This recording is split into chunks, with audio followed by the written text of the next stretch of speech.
And after I saw the video about you talking about your parents and how your dad's getting money out of you, and I hate to bring up such personal stuff, but your YouTube channel is like so personal. Yeah, dude. Like it's I okay. open your YouTube channel, it's like my girlfriend broke up with me. 2-hour video. Right. Wow, dude.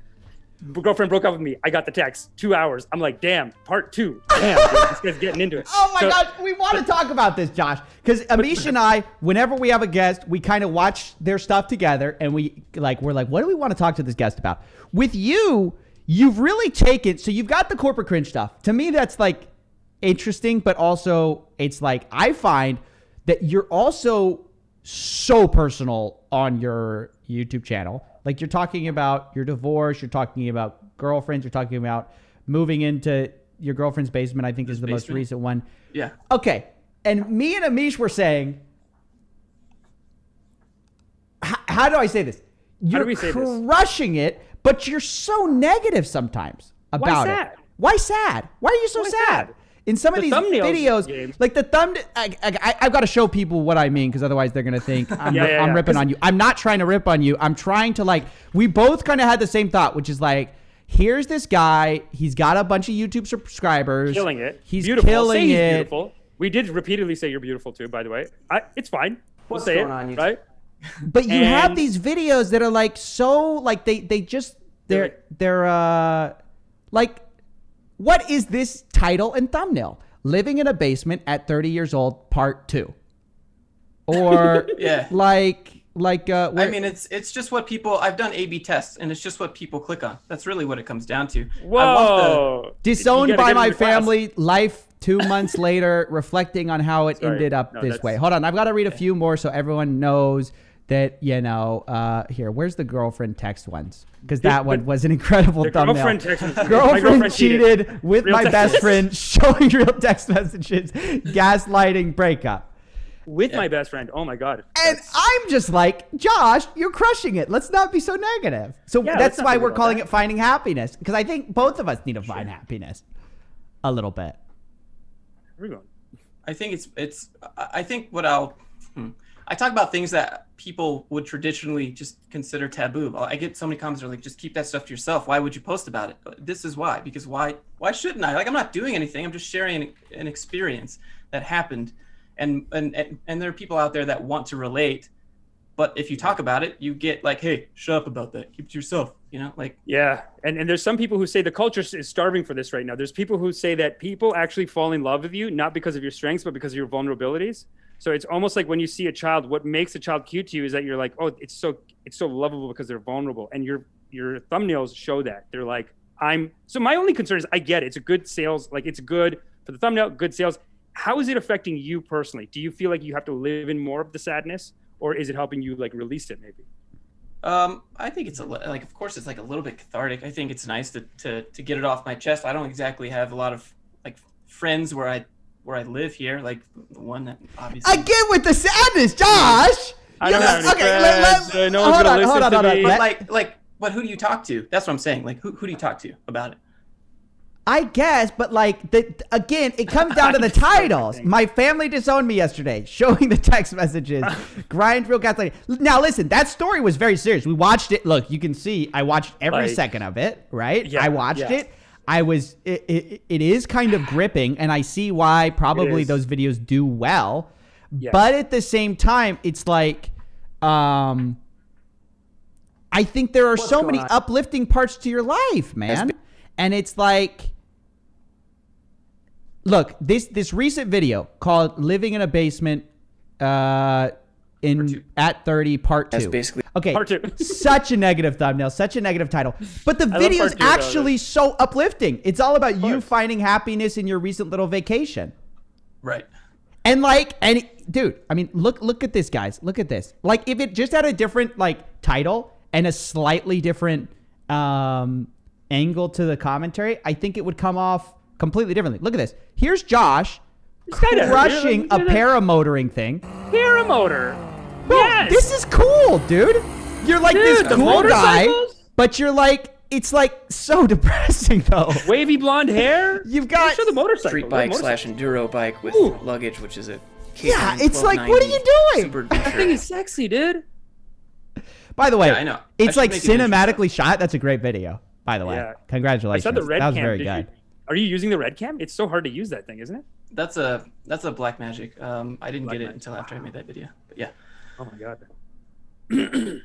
Yeah, no, so like the end all be all goal is not to just continue with those videos. What I ask myself a lot is if I make videos about doing shit that I like that's unrelated to the channel or my family, would people still watch? And would, like it's the struggle of being a YouTuber with one channel, because Coffee has more than one, of making 3, that's true, of making enough consistent ad revenue to like try things out. Like it sucks. Like it sucks because you kind of like bottle or pigeonhole yourself into this thing. But that's, of course, that's not what I want. I'd love to just like stand outside and be like, yo, look at this kick-ass paramotor. This is where I got it. And, like, this is what I do with it. This is where I like. Josh, you can do that. You're saying, what I'd love to do is just go outside and make a video. It's like, dude, you've made better videos than that. You make amazing videos. You can just do that. You have all the cameras. You have all the, like, why not? I guess maybe it's the numbers. The numbers part is what destroys me. It's the analytics that I look at. It hurts, and I see. Oh, dude, YouTube. That's why no comics do it. Can we talk about the YouTube algorithm, how they show you how bad your video is next to your other videos? It's so toxic. The people don't know what it feels like to be a YouTuber. So YouTube has this feature, right, where every time you upload a new video, in 30 minutes, they tell you how bad or good you did. And it's so depressing because they're like, this is 10 out of 10.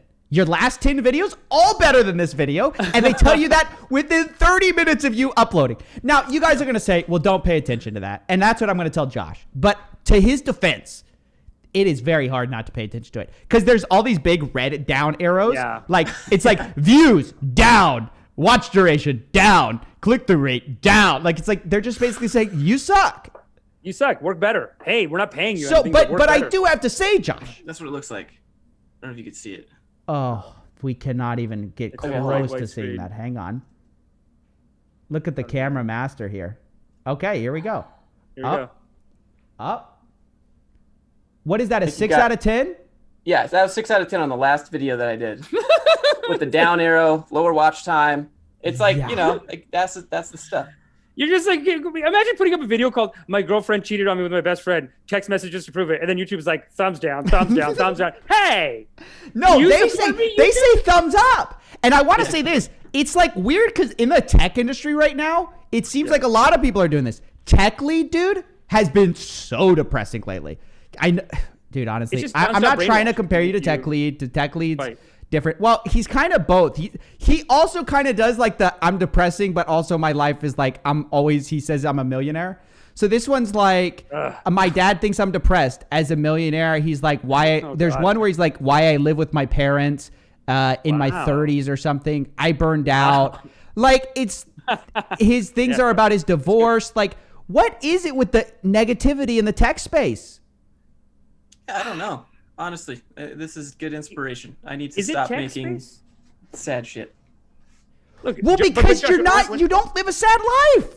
You're Yeah. killing it. You're killing it. crushing it. You're riding motorcycles. You got a girlfriend. You got paramotoring going on. It's like you're successful by most metrics of YouTube. You're fine, dude. Yeah, but then the thumbnail's always like a whatever. You got your parents telling you like, "Hey, you got to pay my rent." Like, I got to pay your rent. Dude, how old were you when they started saying, "Hey, you got to pay my rent"?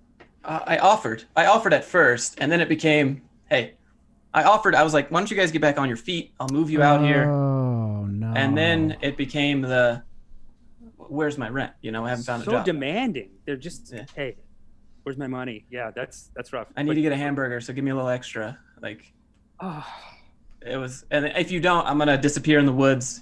Like it was like that. People are saying they're coming to your defense. Look, guys, we're not. I hope you guys don't feel like we're going after Josh here. I talked to Josh. He's got a lot of incredible things going for him. I want to see every side of his personality come out. And what you're telling me is you feel kind of stuck with the sad side because you're saying the data just makes you go sad. Yeah, pretty much. I think the main thing is like I would love to just make content about stuff that I like to do. But the thing is, I've always had like this thing of like, I don't want to be just like a vlogger where I'm like, hey, look at my life. I have things that you probably can't. Like, I don't want to be that guy. I want to be relatable. So I feel like those sorts of things are really relatable. I don't want to just be like, hey, look at this stuff, because that's not cool. Like I just felt really douchey. I don't want to be that. But I think if that's something you're truly passionate about, there's nothing douchey about it. Look, I'm half saying this to myself because sometimes I also feel like, oh, am I stuck in a niche? Do I have to do these kinds of videos? What, can I make something else? And I think the answer is absolutely yes. I think the answer for you too, because you tell me about your passion about cameras. You're passionate about all these things, but in your video, you That's basically the you do these things that it sounds like a bit like self-sabotaging because you tell the audience, well, you guys don't care about this, so I'm not going to share it. It's how do you know we don't care? I made one, and again, the metrics are like, this is trash. And I've tried it a few times. Dude, imagine Josh just puts a video like, I'm turning things around. YouTube's like, no. That's probably how it would go. I've seen it happen to other channels. Well, that's what the mob is saying, kind of, in a way. Yeah. Like, you can't just swap your channel. You have to slowly pivot. And that's what I've been trying to do into from this is how to make a portfolio into this is my life into maybe this is more of my life if I could get away with it. But I think you can. I think people, from what I've seen of your channel, actually, I think you have one of the best fan bases for changing your content, because I think by sharing all this personal stuff, people have come to really like you as Josh, not as the guy who talks about corporate cringe. I think you've actually, maybe unintentionally, done a good job of building those relationships with your audience to where they feel like they know who you are, right? Yeah. That's how I got to know you as a YouTuber, is I saw this video come out. It was another sad one. It was like, I'm depressed and need help or something like that. And so I clicked on it, but I got invested in you as a person while watching it. I was like, oh, this guy is relatable, but it's very brave. You can go happy with it too. Everyone's saying not everyone's a bloomer, Steven. Not everyone's a bloomer. I've been thinking about this for I don't know, maybe Doomers and bloomers. 2 weeks since we've talked. I've been thinking about, okay, am I going to do the second, or am I just going to do it all on this channel? Like, PewDiePie didn't make a second channel. He just changed his content on his own channel. Like, he's probably shadow banned now for some reason, but it's all back. It's fine. Okay. But Josh, I feel you, man. Coffeezilla has 350K on one channel, 180, 90K on the other channel. We got 3,000 over here. Hey, just come and subscribe, guys. They won't just go subscribe to the other channel. It's like, just doesn't even cost you anything. Just go subscribe to everyone's channel. Are you using this as a chance you're using his pain as a chance to pitch the drip subscription? Is that what you're doing? Before the drip, dude, Josh, no, how dare you? Before even the drip, dude, I was telling his audience, like, hey, how come the Coffee Break channel has 350? We only got 150 over here? Come on over. But they don't, because honestly, you know what I think it is, Josh? And Steven, I think, Josh, you've built this audience. It's based on this compassionate, loving, it's so loving, and you're taking care of these people when they're at their most tender moment by being vulnerable yourself. You almost have to slowly steer them there. It's almost like you can't just leave and be like, hey, I'm happy over here. It's like cheating on them. You have to slowly be like, hey guys, we're gonna go up now, maybe, I mean, I have a bunch of ideas. I think more of what I would do would be more film stuff, more skits. Because if I say it in a corporate cringe video, people get offended. But if I make a skit about it, it's like The Office. Everyone's like, oh, I can relate to this because it's not actually happening to me. Amazing. So, and then maybe just some stuff that I've been in, I don't know. I spend more time watching camera reviews and color grading and all this stuff that's no one can really unless they do YouTube, it doesn't really matter, or unless they're videographer or photography, they don't care. I just try to think about what could I do that would be semi-relatable, or I think the best thing to do, look, who's your favorite artist? I always think about it like this. Who's the person that you watch and you think, damn, that's a good YouTuber?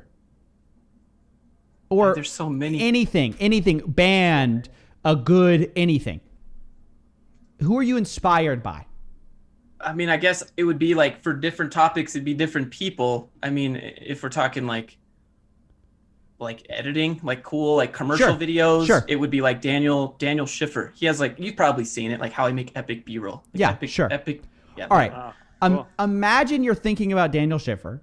Now, imagine you saw him in his room constantly looking at the analytics, over-analyzing, and just trying to appeal to you as an audience member just versus creating what he wants to create. As an enjoyer of his content, would you rather him completely bow down to the algorithm, make the most generic content to appeal to the widest variety? Or do you respect him because you feel like he's truly creative and he's out in it for something other than like making sure that he's looking at all these external metrics? Like when I look at the people I'm inspired by, it's always people who seemingly, whether or not they are or not, I don't know, they're seemingly disconnected from like the rat race of trying to be something. They're just making stuff. Wow, this is Mind Valley class right now. Right.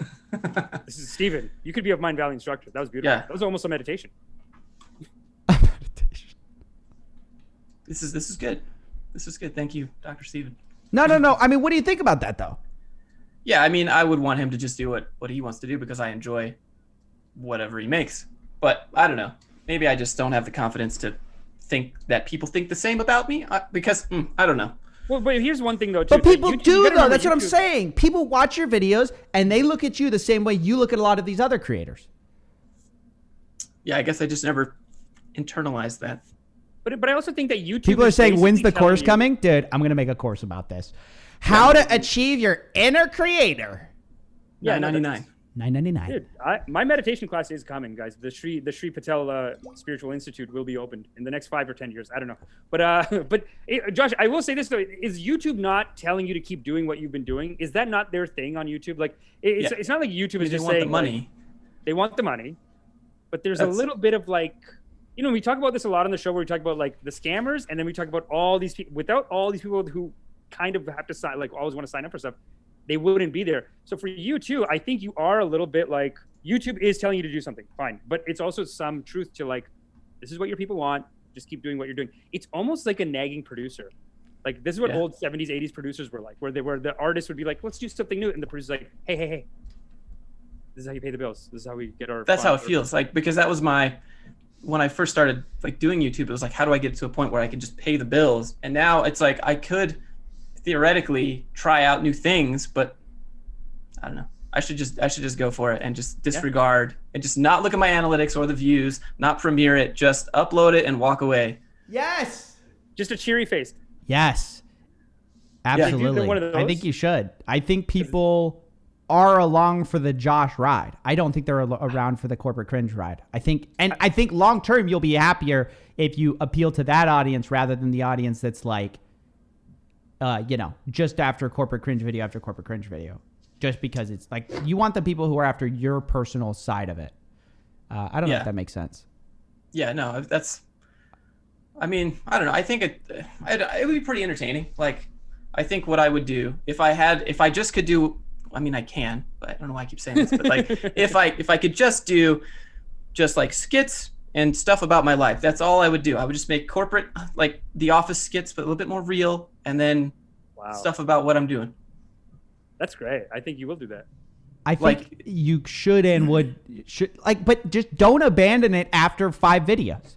Like you've got to commit. You've got to go all in and realize that you're taking a leap of faith, and maybe the first 5 you upload is all 10 out of 10. I mean, I'm not saying I don't think that's going to happen, but I'm saying if you go in it for the long haul, you will catch the wind, but for a short time, you're abandoning your safety net, basically. Yeah, I mean, I'm sure you get the comments that are like, this is like the YouTube paradox. If you make the same content, you get people saying, boring. You need to do something else. This is boring. If you make different content, people say this isn't what we subscribe to. So there's really no winning. No. There's no pleasing everyone. That's why you got to turn it off. You just turn off the input because, look, when you start off, input's important because you're like, you don't know anything. Right. But then you form an identity and you do know something, and it's not for people to tell you what that identity is anymore. True. Now you just have to be who you are, and they're going to like you. They're not going to like you. Dang, this really is an intervention right now. Yeah. No. It's a great channel, dude. It's an incredible channel.